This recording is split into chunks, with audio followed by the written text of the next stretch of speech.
이스라엘의 3대 명절이 있습니다. 6월절, 7.7절, 초막절입니다. 그 중에 초막절은 유대력으로 1월 15일에 지킵니다. 양력으로는 9월에서 10월경에 있습니다. 초막절은 이스라엘 백성들을 이집트에서 구해내시고 광야에서 돌봐주신 하나님의 은혜를 기념하고 기억하는 절기입니다. 그래서 8일 동안 지켜지는데요. 특히 나뭇가지와 천으로 하늘이 보이도록 초막을 짓고 저 초막에서 생활을 했습니다. 또 아르바미님이라고 해서 4가지 식물의 가지를 흔들면서 하나님을 찬양하며 하나님께 경배하였습니다. 초막절 기간에는 성전 안쪽에 번제단과 물두멍이 있는 제사장의 뜰이 모든 이스라엘 백성들에게 개방됐습니다. 평상시에는 제사장, 레위인들만 들어갈 수 있었는데 초막절에는 누구나 이스라엘 백성들이라면 들어갈 수 있었습니다. 왜냐하면 초막절에는 이 제사장의 뜰에서 특별한 행사가 진행되었기 때문입니다. 초막절에는 대제사장이 7일 동안 매일 실로암으로 내려갑니다. 실로암에 가서 거기서 물을 떠와서 다시 번제단으로 와서 번제단에 포도주와 실로암의 물을 번제단 위에 붓는 관제를 드렸습니다. 이때 백성들은 대제사장을 따라다니면서 대제사장이 실로암에서 물을 뜨는 장면을 보고 기뻐하였고 또 그 물과 포도주를 번제단에 붓는 것을 보면서 또 기뻐하였습니다. 이것은 하나의 대단한 축제였습니다. 또 남서쪽에 버드나무 가지를 세우고 시편 118편 25절 호산나 기도문으로 하나님께 기도했습니다. 주님 간구합니다. 우리를 구원하여 주십시오. 주님 간구합니다. 우리를 형통하게 해주십시오. 이 기도문을 아까 보여드렸던 가지를 흔들면서 번제단을 한 바퀴씩 돌며 기도하였습니다. 그리고 7번째 날에는 번제단을 7바퀴 돌면서 찬양하고 나뭇가지를 흔들며 기뻐하였습니다. 초막절 8일째 마지막 날은 대축제의 날입니다. 제사장과 순례객들이 7바퀴를 번제단을 돌고 나면 제사장의 뜰에서 여인의 뜰로 이동하였습니다. 그리고 해가 지면 그 여인의 뜰에 있는 4개의 기둥에 불을 붙이고 빛의 축제를 벌였습니다. 마치 다윗이 기뻐 뛰고 춤추며 노래하는 것처럼 저 밝은 빛 아래에서 하나님을 찬양하고 노래하고 기뻐 춤을 추었습니다. 그리고 새벽닭이 울면 다 모여서 죄사함을 구하는 기도와 찬양을 부르고 그렇게 축제를 마쳤습니다. 오늘 본문 5절을 보면 예수님은 자신을 세상의 빛으로 선포하셨습니다. 5절입니다. 내가 세상에 있는 동안 나는 세상의 빛이다. 왜 예수님께서는 초막절 이 기간에 당신을 세상의 빛으로 선포하셨을까요? 아까 보여드렸지만 초막절 마지막 행사인 빛의 축제와 관련된 선포였습니다. 여인의 뜰에 높이 세워져 있는 기둥에 불을 붙일 때는요, 그 심지로 제사장의 옷을 불로 붙였습니다. 왜냐하면 당시 제사장이 이스라엘 백성들을 빛으로 인도하는 역할을 감당한다고 생각했기 때문에 제사장의 옷에 불을 붙여서 환하게 빛을 비췄습니다. 제사장들과 레위인들과 이스라엘 모든 백성들, 순례객들은 여인의 뜰에 밝히 비추어지는 불타는 그 기둥, 그 빛을 보면서 하나님을 찬양했었는데요. 어두운 세상에 진짜 빛을 비춰주시는 분은 그 여인의 뜰에 있는 불기둥이 아니라 바로 예수님이었습니다. 빛이라는 것을 선포하시기 위해서 예수님이 사람들에게 내가 세상의 빛이라고 선포하신 것입니다. 이것을 믿으시기 바랍니다. 세상의 그 어떤 밝은 빛보다도 예수님만한 빛은 없습니다. 예수님이 우리의 빛이 되심을 믿으시기 소망합니다. 또 이 초막절에는요, 아주 중요한 장소가 한 군데 더 있었는데요. 그것이 바로 실로암입니다. 원래 실로암은요, 빗물을 받는 웅덩이였습니다. 실로암은 예루살렘 바깥에 위치해 있었는데요. 나중에 히스기야 왕이 이 이스라엘을 다스릴 때 이 실로암을 예루살렘 성 안으로 편입시켰습니다. 때는 주전 722년경에 아시리아라는 대제국이 북이스라엘을 멸망시켰을 때였습니다.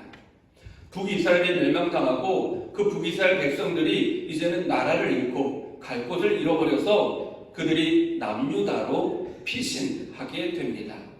그때 당시에 왕이었던 히스기야 왕이 커다란 결단을 하나 내리는데요. 바로 피난민들을 받아주는 것이었습니다. 그래서 히스기야 왕은 예루살렘을 크게 확장합니다. 서쪽으로 크게 확장하면서 피난민들을 그곳에 안전하게 정착하게 하였고요. 이때 실로암을 예루살렘 성 안에 편입시킨 것입니다. 히스기야 왕은 무턱대고 피난민을 수용하지 않았습니다. 늘어난 인구만큼 그들이 마실 물을 확보하기 위해서 예루살렘 동쪽에 있는 기온샘에서 실로암까지 약 500m가 넘는 터널을 파고 기온 샘물이 실로암까지 흐르게 하였습니다. 역대하 32장 30절입니다. 위쪽 기온의 샘 물줄기를 막고 땅속에 굴을 뚫어서 그 물줄기를 다윗성 서쪽 안으로 곧바로 끌어들인 것도 바로 히스기야가 한 일이다. 히스기야는 하는 일마다 다 잘 되었다. 아멘. 그래서 실로암은 더 이상 고인 웅덩이가 아니라 생수가 흐르는 그런 못이 된 것입니다. 사실 이스라엘의 초막절 축제는요, 제사장, 레위인, 귀족들, 그리고 신체가 건강한 이스라엘 백성들을 위한 축제였습니다. 그런데 실로암은요, 건강한 사람들을 위한 물이 아니라 고통받는 사람들을 위한 생수였다는 것입니다. 오늘 본문 1절에 등장하는 태어날 때부터 앞을 못 보았던 사람은 건강하지 못하다는 이유로 성전에 들어갈 수 없었습니다. 이스라엘의 가장 큰 절기인 명절인 초막절에 참여할 수 없었다는 것입니다. 제사장들에 들어가서 대제사장이 관제를 행하는 것도 볼 수 없었고 실로암에 가서 물을 뜨는 그 감격스러운 장면도 볼 수 없었습니다. 또 이스라엘 백성들과 함께 여인의 뜰에서 마음껏 하나님을 기뻐 찬양하는 찬양도 부르지 못했고 세상의 죄를 사하시는 하나님께 기도할 수도 없었습니다. 그래서 예수님은 초막절 행사가 끝나고 나서 앞을 보지 못하는 그 사람을 찾아가십니다. 기독교 전승에 따르면 이 사람의 이름은 작은 제비라는 뜻의 켈리도니우스라고 전해집니다. 이 켈리도니우스를 예수님과 제자들이 찾아갔는데 예수님께서는 이 사람을 고쳐주시려고 찾아갔지만 근데 제자들은 엉뚱한 질문을 합니다. 선생님, 이 사람이 날 때부터 악을 못 보게 된 것이 누구의 죄 때문입니까? 이 사람의 죄 때문입니까? 아니면 그의 부모의 죄 때문입니까? 안 그래도 서러움 가운데 있는 이 켈리도니우스에게 누구 죄 때문에 앞을 못 보게 된 것이냐고 물어보는 제자들이 정말 해석하기 짝이 없습니다. 그런데요, 예수님께서는 전혀 다르게 말씀하십니다. 본래 이스라엘 백성들은요, 병이나 장애가 생기면 이것은 그 사람의 죄 또는 그 사람의 부모의 죄 때문이라고 생각을 했었습니다. 그런데 예수님은 이렇게 말씀을 하시는 것입니다. 누구의 죄 때문도 아니고 하나님께 영광을 나타내기 위함이라는 것이지요. 이 말씀을 오해하면 안 됩니다. 하나님께서 하나님의 영광을 나타내시기 위해서 이 사람을 날 때부터 앞을 못 보게 태어나게 하셨다는 말씀이 아닙니다. 이 사람이 어떤 이유로 어떤 질병 때문에 앞을 못 보게 됐는지 그것이 중요한 것이 아니라 예수님께서 이제부터 이 사람을 고쳐주심으로 하나님께 영광을 나타내겠다고 예수님께서 지금 구원 사역을 선포하고 계신 것입니다. 누가 어떤 이유로 어떤 병이나 어떤 장애가 들었든지 간에 그것이 그 사람의 잘못 혹은 그 사람의 가족의 잘못이 아니라는 것입니다. 다만 어떤 병이든 어떤 장애든 하나님께서는 그 사람을 치유하심으로 하나님의 구원과 하나님의 영광을 나타내시겠다는 예수님의 사랑의 말씀입니다. 이것을 믿으시기 바랍니다. 그러므로 여러분의 삶에, 여러분의 인생에, 혹 또 여러분의 육체에 어떤 질병, 어떤 어려움, 어떤 고난이 있든지 하나님께서 여러분의 삶을 회복시켜 주실 것을 믿으시기 바랍니다.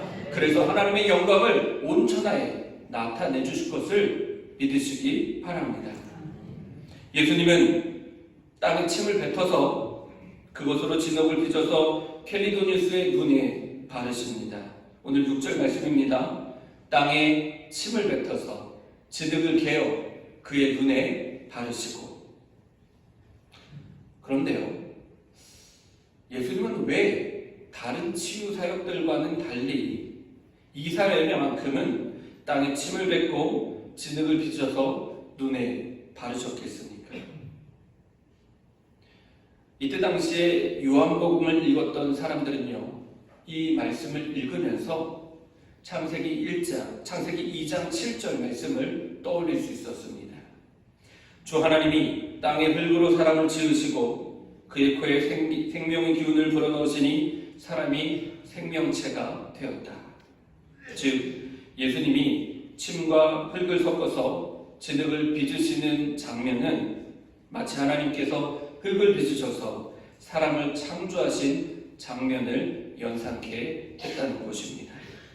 또 예수님께서 침을 뱉으신 장면은요, 우리에게는 다소 생소할 수 있지만 당시 사람들에게는 침에는 치유 효과가 있다는 그런 민간 치료 요법을 생각나기도 했지만 이 말씀을 읽을 때 무엇을 떠올렸냐면 침은 입에서 나오는 타액이지 않습니까?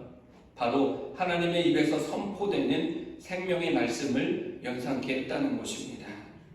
그리고 헬라어로 에피크리오라는 단어가 나오는데요, 이 에피크리오라는 단어가 바르시고라는 단어입니다. 즉 이 단어는 흙을 눈에 문지른다라는 뜻이 아니라 기름을 바르다라는 의미입니다. 예수님은 바로 메시아, 그리스도, 기름 부음 받은 자라는 것을 상징하는 단어라는 것이지요. 그러므로 이 장면은 창조주이신 성자 하나님께서 기름 부음을 받으신 메시아로서 태초에 사람을 지으셨던 흙으로 켈리도니우스의 두 눈에 발라서 온전하게 하시는 창조사역, 구원사역을 담고 있는 그림입니다. 예수님께서 창조주 하나님이시며 기름 부음을 받으신 메시아, 곧 세상의 빛이라는 것을 선포하는 사건이 바로 실로암 사건입니다. 이어서 예수님은 켈리도니우스에게 실로암에 가서 씻으라고 명령하셨습니다. 켈리도니우스는 예수님의 말씀을 듣고 실로암으로 가서 눈을 씻습니다. 이 사람은 실로암에 가서 씻으라는 예수님의 명령을 듣고 예수님을 믿고 예수님께 순종했다는 것이지요. 만약에 그 사람이 실로암에 가서 씻으라라고 예수님이 말씀하셨는데 실로암에 가지 않고 자기 집에 가서 눈을 씻었다면 어떻게 되었을까요? 예수님께서 진흙을 눈에 바르셨습니다. 진흙을 눈에 바르면요, 눈이 건강한 사람도 눈에 병이 생길 수 있습니다. 그런데 이 사람이 만약에 그 자리에서 화를 내고 짜증을 내면서 그 진흙을 그냥 옷으로 닦아냈다면 어떤 일이 일어났겠습니까? 아무 일도 일어나지 않았겠죠. 그런데 켈리도니우스는 예수님의 말씀을 들었고 예수님을 믿었고 실로암에 가서 씻었습니다. 그리고 눈이 회복되었습니다. 사랑하는 성도 여러분, 기적은, 치유는 말씀을 듣고 믿고 순종할 때 일어난다는 것을 믿으시기 바랍니다. 그런데요, 예수님께서 왜 하필 실로암에 가서 씻으라고 하셨을까요? 예루살렘에는요, 가끔 천사가 내려와서 물을 움직이게 하는 베데스다 못이 있었습니다. 또 예루살렘에서 조금만 걸어가면은 예수님께서 세례를 받으셨던 요단강도 있습니다. 그러면 베데스다 못이나 요단강에 가서 씻으라고 하셔도 됐을 텐데 왜 다른 곳이 아닌 하필 실로암이었겠냐는 것입니다. 오늘 7절 말씀입니다. 실로암 못으로 가서 씻으라고 말씀하셨다. 실로암은 번역하면 보냄을 받았다는 뜻이다. 실로암이 무슨 뜻입니까? 보냄을 받았다라는 뜻입니다. 그런데 오늘 본문 4절에 보면요, 예수님이 이런 말씀을 하셨습니다. 우리는 나를 보내신 분의 일을 낮 동안에 해야 한다. 그러니 예수님께서 자기를 소개하실 때요, 자신을 하나님께서 보내신 분, 보냄을 받은 분으로 소개하고 있는 것입니다. 실로암이 무슨 뜻이죠? 보냄을 받았다라는 뜻이고 예수님이 자신을 보냄을 받은 분으로 소개하고 있는 것입니다. 즉, 이 장면에서 실로암은 바로 하나님으로부터 보냄을 받은 예수님을 상징하고 있는 것입니다. 사랑하는 성도 여러분, 하나님께서 보내신 하나님으로부터 보냄을 받은 실로암 예수님께서 앞을 보지 못하는 켈리도니우스를 찾아가서 태초에 사람을 흙으로 지으셨던 것처럼 진으로 그의 눈에 기름을 바르듯 발라주시고 메시아로서 실로암에 가서 씻으라고 선포하신 것입니다. 즉, 그는 실로암 예수님에게로 가서 빛을 얻게 되었고 눈이 회복되었다는 것입니다. 이때 당시에 요한복음을 읽는 사람들은요, 빛을 얻으려면 어디로 가야 되는가? 실로암 예수님께로 가야 된다라고 이해했던 것이지요. 침을 뱉고 진흙을 개어서 눈에 바르고 실로암에 가서 씻으라고 하신 예수님의 치유 방법은 그냥 단지 어떻게 해야 눈이 낫는지 치유 과정을 설명해 주신 것이 아니라 예수님께서 하나님이 보내신 세상의 빛, 살아있는 실로암이라는 것을 선포하는 말씀임을 믿으시기 바랍니다. 그리고 다른 병이 아니라 나병이나 중풍병이나 다른 병이 아니라 시각장애의 병을 고쳐주신 것도 여기에는 아주 중요한 의미가 담겨 있습니다. 예수님 당시에는요, 신약성경, 구약성경이 없었습니다. 예수님 당시에는 구약성경만 있었고 그 구약성경을 성경이라고 여겼습니다. 당시 성경에는요, 시각장애인의 시력을 회복시켜주는 치유는 오직 하나님께서만 하시는 일이라고 알려져 있었습니다. 시편 146편 6절에서 8절 말씀입니다. 주님은 하늘과 땅과 바다 속에 있는 모든 것들을 지으시며 영원한 시대를 지키시며 눈먼 사람에게 눈을 뜨게 해주시고 낮은 곳에 있는 사람을 일으켜 세우시는 분이시다. 즉, 시각장애인의 눈을 고쳐줄 수 있는 분은 오직 하나님밖에 없다는 것이 그때 당시의 사람들의 믿음이었습니다. 또 메시아가 오시면 행하실 일 중에 대표적인 사역이 바로 눈을 보지 못하는 사람들을 치유하는 사역입니다. 이사야 29장 18절, 이사야 35장 5절 말씀입니다. 그날이 오면 듣지 못하는 사람이 두루마리에 글을 읽는 소리를 듣고 어둠과 흑암에 쌓인 눈먼 사람이 눈을 떠서 볼 것이다. 그때의 눈먼 사람의 눈이 밝아지고 귀먹은 사람의 귀가 열릴 것이다. 아멘. 이처럼 눈을 뜨게 하는 사역은 메시아 그리스도만이 할 수 있는 사역이라는 것이지요. 그래서 이 실로암 사건은 예수님이 살아있는 실로암이시며 생명의 빛이시며 하나님께서 보내신 그리스도 메시아라는 것을 증거하고 있는 아주 강력한 복음입니다. 요한복음을 기록한 요한사도는 빛을 잃고 방황하는 사람들에게 예수님께서 하나님으로부터 보냄받은 창조주 메시아 살아있는 실로암 생명의 빛이심을 이 사건을 통해서 증거하였습니다. 요한복음 9장의 시간적 배경이 초막절이고 공간적 배경이 실로암인 것은 하나님으로부터 보냄을 받은 살아있는 실로암이신 예수님을 그때 당시의 사람들에게 선포하기 위한 요한의 믿음의 고백이기도 했습니다. 동시에 예수님을 믿는 제자들이 예수님으로부터 보냄을 받은 또 다른 실로암이기 때문에 실로암으로서 세상에 빛을 전하라는 어떤 복음의 사명이기도 했습니다. 그러므로 사랑하는 성도 여러분, 빛을 보기를 원하십니까? 문제를 해결받기를 원하십니까? 또 병고침 받기를 원하십니까? 그렇다면 살아있는 실로암 예수님께로 나아가시기를 소망합니다. 그러면 예수님께서 생명의 빛, 치유의 빛을 여러분에게 비춰주실 줄 믿습니다. 그런데요, 요한복음 9장에는 숨겨진 반전이 하나 더 감추어져 있습니다. 여기까지 말씀만 보면요, 실로암 사건은 살아있는 실로암, 생명의 빛, 예수님을 믿으라는 말씀으로 전해지는데요, 또 이 안에는 아주 중요한 메시지가 담겨 있다는 것입니다. 유대인들은요, 이야기를 전할 때 특별한 문학 기법을 사용합니다. 대표적으로 7가지의 문학 기법이 있는데 그 중에 하나가 키아즘이라고 하는 교차 대꾸법입니다. 교차 대꾸법은요, 이야기의 핵심 주제를 이야기의 중간에다가 끼워 넣는 것입니다. 처음과 끝에 넣는 것을 쌍괄식이라고 하고, 맨 앞에 주제가 있으면 두괄식, 주제가 맨 아래에 있으면 미괄식이라고 하는데, 아주 중요한 주제를 이야기 중간에다가 끼워 넣고 그것을 반으로 접으면 마치 앞과 뒤가 꼭 맞는 것처럼 구성이 되어 있습니다. 요한복음 9장이 온통 실로암 사건으로 기록되어 있는데 9장 1절부터 41절까지 말씀을 반으로 딱 접으면 중간에 있는 말씀이 핵심 주제라는 것입니다. 그 말씀이 9장 20절에서 21절 말씀인데요, 예를 들어서 이렇습니다. 이사야 55장 8절에서 9절 말씀만 제가 말씀드리면요, 나의 생각은 너희의 생각과 다르며 너의 길은 나의 길과 다른 주님께서 하신 말씀이다. 하늘이 땅과 높음 같이 나의 길은 너희 길보다 높으며 나의 생각은 너희 생각보다 높다 라고 했을 때 이사야 55장 8절에서 9절 말씀의 핵심 내용은 주님께서 하신 말씀이다.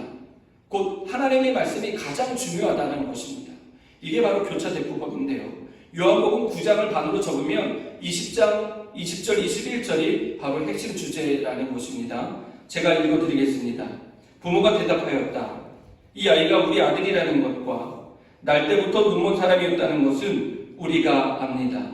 그런데 우리는 지금 그가 어떻게 보게 되었는지도 모르고 또 누가 그 눈을 뜨게 하였는지도 모릅니다. 다 큰 사람이니 그에게 물어보십시오. 그가 자기 일을 이야기할 것입니다. 이 말씀이 사도 요한 사도가 진짜 하고 싶었던 이야기라는 것이지요. 바리새인들이 앞을 못 보았던 켈리도니스의 부모를 찾아가서 이 아들이 진짜 당신의 아들이 맞냐고 물어봅니다. 진짜 이 아들이 태어날 때부터 앞을 못 본 것이 맞냐? 지금까지 마치 앞을 못 본 것처럼 연기한 것은 아니냐라고 추궁하고 신문하고 취조하듯이 아주 사납게 몰아붙였습니다. 그러니 이 부모님들은요, 여기서 예수님을 인정했다가는 유대인들에게, 바리새인들에게 박해당하고 그 동네에서 쫓겨날 수도 있겠다라는 두려움을 갖게 됩니다.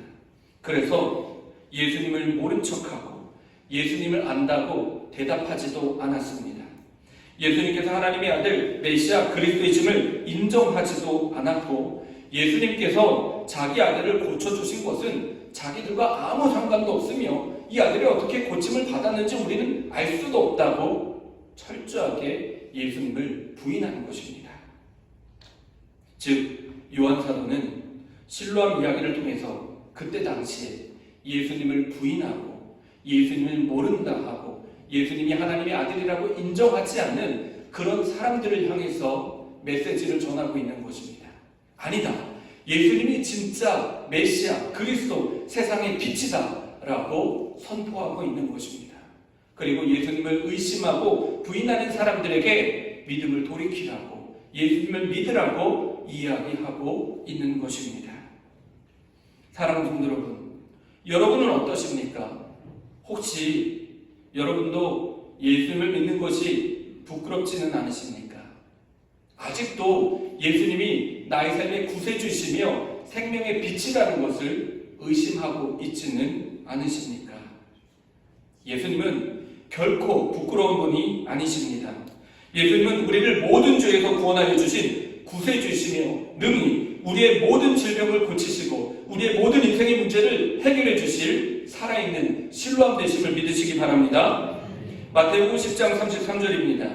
그러나 누구든지 사람들 앞에서 나를 부인하면 나도 하늘에 계신 내 아버지 앞에서 그 사람을 부인할 것이다. 마가복음 8장 38절입니다. 음란하고 죄가 많은 이 세대에서 누구든지 나와 내 말을 부끄럽게 여기면 인자도 자기 아버지의 영광에 쌓여 거룩한 천사들을 거느리고 올 때에 그를 부끄럽게 여길 것이다. 우리가 예수님을 부끄럽게 여기고 우리가 예수님을 부인하면 예수님께서도 우리를 부끄럽게 여기고 우리를 부인하십니다. 하지만 우리가 예수님을 믿고 우리가 예수님을 자랑스럽게 여기고 예수님을 높이면 예수님께서도 우리를 높여주시고 우리를 자랑하시고 우리의 믿음을 인정해 주신다는 말씀입니다. 사랑하는 성도 여러분, 예수님이 살아있는 실로암이십니다. 예수님이 세상의 빛, 생명의 빛 되심을 믿으시기 바랍니다. 그리고 그 예수님을 부끄러워하지 마시고 그 예수님을 자랑하시기 바랍니다. 말씀을 정리하겠습니다. 앞을 다시 보게 된 켈리도니우스는 결국 예수님을 인정하고 시인함으로 바리새인들에게 출교당하게 됩니다. 바로 그때 예수님께서 그에게 다시 찾아오셔서 물어보십니다. 내가 인자를 믿느냐? 켈리도니우스는 예수님께서 열어주신 두 눈으로 예수님을 직접 보았고 이렇게 고백합니다. 주님, 내가 믿습니다. 그리고 예수님께 엎드려 경배하였습니다. 사랑하는 성도 여러분, 우리도 어떠한 상황에서도 예수님을 믿어야 합니다. 예수님을 믿으시기 바랍니다. 주님, 내가 믿습니다 라고 고백하며 예수님을 온 마음을 다해서 경배하시기를 간절히 소망합니다. 우리 주 예수님은 단지 기적을 일으키시는 선지자가 아니라 성자 하나님으로서 우리를 구원하시기 위해서 하나님으로부터 보냄을 받은 참된 실로암, 세상의 빛, 생명의 빛이시며 우리를 위해서 친히 십자가에 달려 돌아가시고 죽음을 이기시고 부활하신 예수 그리스도이심을 믿으시기 바랍니다. 구원은 오직 예수님을 믿는 믿음에서 이루어진다는 것을 믿으시기를 축원합니다. 어떤 문제로 고달프십니까? 어떤 문제로, 어떤 질병으로 고통 가운데 계십니까? 실로암 예수님께로 나아가시기 바랍니다. 예수님께서 실로암으로 우리에게 오셨습니다. 어둠과 절망밖에 없는 것 같은 나의 삶에 생명의 빛을 비춰주시는 분은 오직 예수 그리스도 한 분뿐입니다. 전능하신 주님께서 능히 여러분을 도와주고 계심을 믿으시기 바랍니다. 그렇기 때문에 예수님께 나아가야 한다는 것입니다. 더 나아가서 우리 장의교회가 예수님으로부터 보냄받은 실로암이 되어서 세상의 빛이 되기를 소망합니다. 많은 사람들에게 생명의 빛, 예수님을 보여주심으로 여러분이 실로암이 되셔서 그들을 예수님께로 인도하는 구원의 역사가 저와 여러분의 삶 가운데 우리 장의교회 가운데 부흥의 불길같이 일어나기를 더불어 주의 이름으로 축원합니다. 기도하겠습니다. 참 좋으신 하나님, 우리에게 실로암을 주시고 우리 마음에, 우리의 육신의 질병에, 우리의 인생의 문제에 생명의 빛을 비춰주심 감사합니다. 하나님께서 능히 모든 것을 고쳐주시고 회복시켜 주실 줄 믿고 감사합니다. 주여, 우리도 실로암이 되어서 세상의 빛으로 소명을 잘 감당케 하여 주옵소서. 우리 장의교회가 실로암이 되어서 이 땅의 많은 영혼들에게 예수 그리스도의 생명의 빛을 비춰주게 하여 주옵소서. 감사드리며 예수의 이름으로 기도합니다. 아멘.